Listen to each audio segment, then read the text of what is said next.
ఒకటి ఒకటి 2 2 3 3 4 4 5 5 ఫలితాల్లో ప్రపంచనం మా విద్యార్థుల జయకేతనం మార్కుల్లో మాకు మేమే సాటి ర్యాంకుల్లో మాకెవరు లేరు పోటీ అని ఆటలాస్తుంటాయి కదా అన్న సామిరంగా అవి చూస్తే చదివితే ఇంట్లో చదవాలి లేకుంటే చదివే బంద్ పెట్టాలి అన్నంత లెవెల్లు ఉంటాయబ్బా.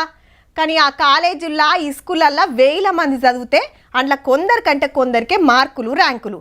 మరి తతిమ్మోళ్ళంతా దేనికి పనికిరానోళ్ళ ప్రకటనల పేరుతోటి పైసలు గుంజే ఈకమతి కాకుంటే సెక్షన్ల దందాలు పోవాలే, మార్కుల తేడాలు మారాలే, చదివేటోళ్ళను ఓ తీర్లా చదవనోళ్ళని ఇంకో తీర్లా చూసుడు బంద్ పెట్టాలే, లేకుంటే బాజాప్తా కేసులైతే అని బడోళ్లకు వార్నింగ్ ఇచ్చింది గవర్నమెంట్. పోరలంటే ర్యాంకులు తెచ్చే మార్కెటింగ్ ఏజెంట్ల లెక్క చూడబట్టిరి కొందరు. హుషారున్నోళ్లను ఏ సెక్షన్ అని, వెనకబడ్డోళ్లను బి సెక్షన్ అని, ఆడు టాపరు ఈడు మొద్దు అని మేడల బోర్డులు తలిగిస్తారాయే.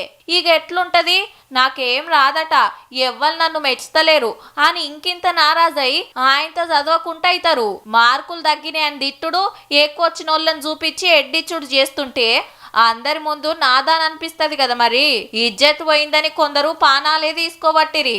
గట్ల కావద్దని మార్కులను బట్టి సెక్షన్లు చేయొద్దని ఆర్డర్ వేసింది సర్కారు.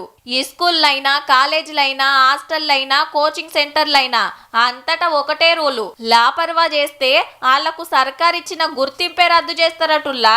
అట్లనే క్లాస్ రూమ్లు హాస్టళ్లల్లో సేఫ్టీ ఫ్యాన్లు పెట్టాలి, గోడలెక్కి దుంకకుండా చుట్టూ జాలీలు కట్టాలని కండిషన్ పెట్టిండ్రు. కానీ ఆటికంటే మొదలు చదువులు చెప్పే పద్ధతి మారాలే, అమ్మా నాయనల ఆలోచన మారాలే. గండ్లైతేనే చదువు వస్తుంది, మంచి ర్యాంక్ వస్తుందని షాపని రాకినట్టే రాకే బడి జైలల్లే ఇస్తుంటారు. ర్యాంకుల కోసం పొద్దంతా వాళ్ళు దోముతుంటే ఇంటికొచ్చినాక కూడా చదువు అని సతాయించుడేనాయే.